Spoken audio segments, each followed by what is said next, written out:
ఏంటి ఆ భూమి సిగరెట్ తాగుతోంది అంతే కదా అని అప్పుడు అంటే, ఈ విషయం మీకు ముందే తెలుసా అని మీరా చెప్తుంది. అవును తెలుసు, అయితే ఏంటి అని అప్పుడు అంటే, అయినా మీరు తెలిసినా ఇలా మాట్లాడుతున్నారేంటి, అయినా ఈ పవిత్రమైన ఇంట్లో భూమి సిగరెట్ కాల్చడం ఏంటి, ఇప్పుడు వెళ్ళి మా అన్నయ్యకి చెప్తాను అని మీరా అంటే, వెళ్ళి చెప్పు మీరా అని అపూర్వ అంటుంది.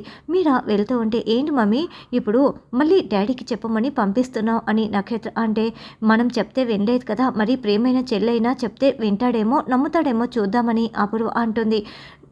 శరత్చంద్ర మెట్లు ఎక్కి వెళ్తూ ఉంటే, అన్నయ్య అన్నయ్య ఆగన్నయ్య, భూమి సిగరెట్ కాలుస్తుంది, నేను చూపిస్తాను రా అన్నయ్య అని మీరా చెప్తుంటే, ఏంటి భూమి సిగరెట్ కాల్చడమా, నువ్వేం మాట్లాడుతున్నావు అని శరత్చంద్ర అంటాడు. రా అన్నయ్య చూపిస్తానని మీరా పిలుస్తూ ఉంటే, అక్కడే నిల్చొని ఉన్న అపూర్వ నక్షత్ర దగ్గరికి శరత్చంద్ర వస్తారు. ఏంటన్నయ్య ఇక్కడికి వస్తున్నారు అని మీరా అంటే, ఇప్పుడు భూమి సిగరెట్ కాలుస్తోంది అంతే కదా అని శరత్చంద్ర అంటాడు. ఏంటి మీరా భూమి సిగరెట్ కాలుస్తోందా అని అపూర్వ మళ్ళీ ఏమీ తెలియనట్లు అడుగుతూ ఉంటుంది. చాలే అందరూ నోరు మూస్తారా ఆపుతారా, భూమి నా కూతురు నిప్పు, అలాంటిది సిగరెట్ కాల్చటం ఏంటి, మీరు చెప్తే నమ్మలేదని చెప్పి మీరని పంపిస్తున్నారా, బుద్ధుందా మీకు, ఇంకోసారి ఇలాంటి చేష్టలు చేశారంటే నేనేం చేస్తానో నాకే తెలీదు అని శరత్చంద్ర వార్నింగ్ ఇచ్చి వెళ్తాడు. ఏంటన్నయ్య ఇలా మాట్లాడుతున్నారని మీరా అనుకుంటూ వెళ్తుంది. మమ్మీ నిజంగానే భూమి సిగరెట్ కాలుస్తోందా అని నక్షత్ర అంటే, ఏమో అదే నాకు అర్థం కావటం లేదు, సరే పద వెళ్ళి చూద్దాం అని అప్పుడు అంటుంది. కిటికీ దగ్గరికి వచ్చి సిగరెట్ పొగను చూసేసి, ఖచ్చితంగా ఇది సిగరెట్ వాసనే మమ్మీ, ఇప్పుడు వెళ్ళి నేను నాన్నని తీసుకువస్తాను అని నక్షత్ర అంటే, వద్దు నక్షత్ర, బావ మనం ఏం చెప్పినా వినటం లేదు కదా, మళ్ళీ నన్ను కొడతాడు, వద్దులే అని అప్పుడు అంటే, లేదు మమ్మీ ఈరోజు ఆ భూమి దెబ్బలు తింటుంటే నాకు చూసి సంతోషించాలని ఉంది, నేనైతే వెళ్ళి తీసుకువస్తాను అని నక్షత్ర అంటుంది. ఈ భూమి మళ్ళీ ఏదో ఒకటి చేస్తే మనం తిట్లు తింటాము, వద్దులే అని అపూర్వ చెప్తున్నా కూడా నక్షత్ర వెళ్తుంది. శరత్చంద్ర వచ్చేసరికి కూడా అక్కడ పొగ వస్తూ ఉంటుంది. చూసావా బావా, ఇలా సిగరెట్ పొగ ఎలా వస్తుందో, ఇది ఖచ్చితంగా సిగరెట్ పొగ అని నీకు కూడా తెలుస్తుంది కదా, రా బావా లోపలికి వెళ్ళి చూద్దువు అని అప్పుడు అంటే, అవును డాడీ, రా డాడీ, మీరు భూమిని నమ్ముతున్నారు కదా, భూమి చూడు ఎలా సిగరెట్ కాలుస్తుందో అని నక్షత్ర కూడా చెప్తుంది. లోపలికి రాగానే అక్కడ భూమి ధూప పొగ వేస్తూ ఉంటుంది. ఏంటి నాన్న వచ్చారు, నేను అమ్మ ఫోటోకి ధూపం వేస్తున్నాను, ఎందుకంటే అమ్మ ఎక్కడ ఉన్నా సంతోషంగా ఉండాలని అని భూమి చెప్తుంది. లేదు లేదు, ఇందాక సిగరెట్ పొగ, ఇప్పుడేమో ఈ ధూప పొగ, ఈ భూమి మనల్ని మాయ చేస్తుంది, ఏ భూమి నిజం చెప్పు, నువ్వు ఇందాక సిగరెట్ తాగావు కదా అని నక్షత్ర అడుగుతూ ఉంటే, అయ్యయ్యో రామ ఏం మాట్లాడుతున్నావు, నేను సిగరెట్ తాగటం ఏంటి, ధూమపానం మద్యపానం ఆరోగ్యానికి హానికరం, అసలు నువ్వేం మాట్లాడుతున్నావో నీకేమైనా అర్థమవుతుందా నక్షత్ర అని భూమిగా నటిస్తూ ఉంటుంది. లేదు లేదు, నువ్వు తాగావు, మీరా వచ్చి మాతో చెప్పింది అని అప్పుడు అంటే, అయ్యో నేను తాగటం ఏంటి, అయినా మీరా అత్తయ్య నా గదికి ఎప్పుడు వచ్చింది, రానే లేదే అని భూమి అంటుంది. లేదు నువ్వు అబద్ధాలు చెప్తున్నావు అని అప్పుడు అంటుంది. అయ్యో రామ నేనెందుకు అబద్ధాలు చెప్తాను నాన్న, వీళ్ళు నాపై నిందలు వేశారని మళ్ళీ నువ్వు వీళ్ళిద్దరిని తిడతావేమో నాన్న, అలా ఏం తిట్టద్దు అని భూమి చెప్తుంది. బావకి రాని ఐడియాని ఇది అనవసరంగా ఇస్తోంది అని అపూర్వ టెన్షన్ పడుతూ ఉంటుంది.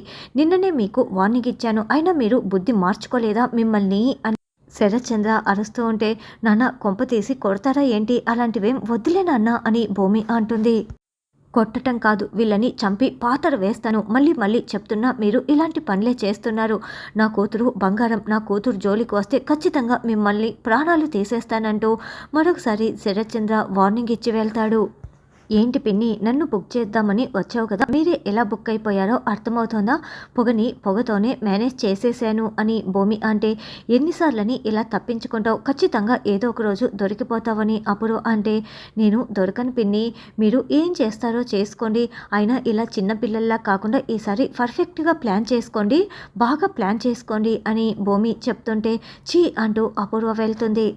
పంతులు గారు ఎంత త్వరగా ఉంటే అంత త్వరగా ముహూర్తం పెట్టండి, నా కొడుకు కోడలు ఆ వ్రతం చేసి ఇద్దరు కలిసి ఉండాలి అని శారద చెప్తుంటే, అలాగేనమ్మా అని పంతులు గారు అంటారు. అప్పుడే తార అక్కడికి వచ్చి, ఏంటి ఏం చేస్తున్నారు, గగన్ గారు నా మెల్లో ఎప్పుడు తాళి కడతారని నేను ఎదురు చూస్తూ ముహూర్తం కోసం ఎదురు చూస్తుంటే మీరు వ్రతం చేయిస్తానని చెప్తున్నారు ఏంటి అని తార అరుస్తూ ఉంటుంది.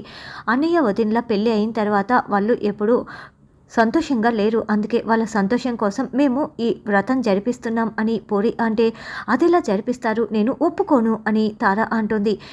అదేంటమ్మా భార్యాభర్తలకి వ్రతం జరిపిస్తామని చెప్తుంటే నువ్వు వాళ్ళ ఇద్దరిని విడదీసి అతన్ని పెళ్లి చేసుకుంటానని చెప్తున్నావు, ఇదెక్కడి విడ్డూరం అని పూజారి గారు అంటారు. లేదు గగన్ గారు నన్ను పెళ్లి చేసుకుంటానని చెప్పారు అని తార అంటే, చూడతారా భూమి గగన్ ఇద్దరు నా కొడుకు కోడలు, నువ్వేంటి పెళ్లి చేసుకునేది, అది ఎప్పటికీ జరగదు, భూమి గగనే కలిసి ఉంటారు, నీకేంటి సంబంధం అని శారద కూడా వార్నింగ్ ఇస్తూ ఉంటుంది. లేదు గగన్ గారు నన్ను పెళ్లి చేసుకుంటానని చెప్పారు, నాకు మాటిచ్చారు అని తార అంటుంది. ఏంటి గగన్ నీకు మాటిచ్చాడా అని శారద షాకింగ్గా అడుగుతూ ఉంటే అప్పుడే ఆకాష్ అక్కడికి వచ్చి ఏం జరుగుతోంది ఇక్కడ అని ప్రశ్నిస్తూ ఉంటాడు. చూడండి గగన్ గారు, మీరు నన్ను పెళ్లి చేసుకుంటానని మాటిచ్చారు కదా, ఇప్పుడు భూమితో వ్రతం జరిపిస్తున్నారు అని తార అంటే, అవును గగన్ నువ్వు మాటిచ్చావా అని శారద అంటుంది. నేనెక్కడ మాటిచ్చాను అమ్మా, నువ్వు చెప్పినట్లే భూమితో వ్రతం చేయటానికి నేను కూడా ఒప్పుకున్నాను కదా, ఇంకేంటి ఆలస్యం, వ్రతానికి ఏర్పాట్లు చేసేసి అంతా నీ ఇష్టం అని ఆకాష్ అంటే, మరి నాకు మాట ఏంటి గగన్ గారు అని తార నిలదీస్తూ ఉంటుంది. నేను నీకెప్పుడు మాట ఇచ్చాను, నిన్ను పెళ్లి చేసుకుంటానని నేను చెప్పలేదే, నీకు నువ్వే ఏదేదో ఊహించుకుంటే ఎలా, భూమియే నా భార్య, భూమి నేను ఎప్పటికీ కలిసి ఉంటాం, ఇప్పుడు భూమితో వ్రతం చేస్తాను అని ఆకాష్ అంటాడు.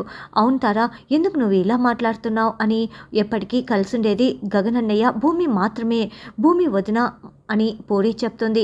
లేదు మరి ఆ రోజు నాకు మండపంలో ఇచ్చిన మాటేంటి, మీరందరూ కలిపి నన్ను మోసం చేస్తున్నారు, మాటి మాటికి నన్ను ఎన్నిసార్లు ఇలా మోసం చేస్తారు గగన్ గారు, మీరు తిరిగి వచ్చిన దగ్గర నుంచి నాతో ఎంత క్లోజ్గా ఉంటున్నారు, ఎంత బాగా మాట్లాడుతున్నారు, నన్ను పెళ్లి చేసుకుంటానని మాట్లాడిన మాటలన్నీ కూడా నా దగ్గర రికార్డింగ్ ఉన్నాయి, కావాలంటే ఇప్పుడే వెళ్ళి తీసుకొచ్చి వీళ్ళందరికీ కూడా వినిపిస్తాను, నన్ను మోసం చేయలేరు అని తార లోపలికి వెళ్తుంది.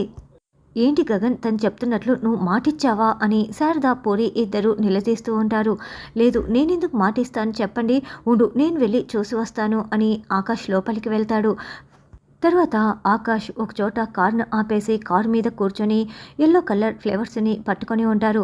ఏంటి మళ్ళీ ఏం మాట్లాడాలని నన్ను పిలిపించావు, ఏదో కోతి పనులు చేసే ఉంటావు కదా, ఏంటో చెప్పు అని భూమి నిలదీస్తూ ఉంటే, నువ్వు చాలా బాగున్నావు, నేను నిన్ను ప్రేమిస్తున్నానంటూ ఫ్లేవర్స్ని ఇస్తూ ఉంటాడు.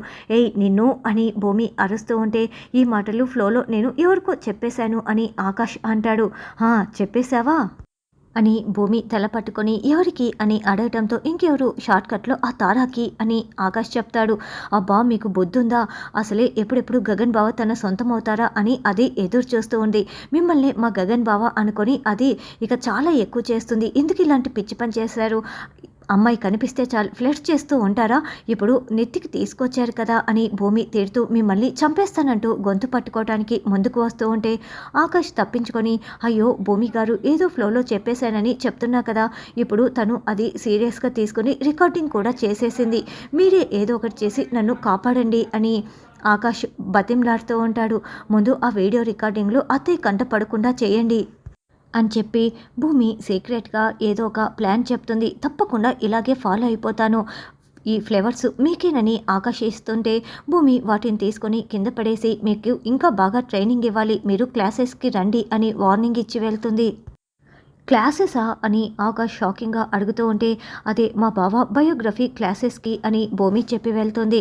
తర్వాత తార ఏడుస్తూ ఉంటే, చూడు నీ ప్రేమ నిజమైందైతే మీరిద్దరూ తప్పకుండా కలుస్తారు, ఏడవకు అని ధ్రువ చెప్తుంటే, అయితే నీది పూరిది నిజమైన ప్రేమ కాబట్టి కలిసారా, నాది గగన్ది కాదా అని తార ఏడుస్తూ ఉంటుంది.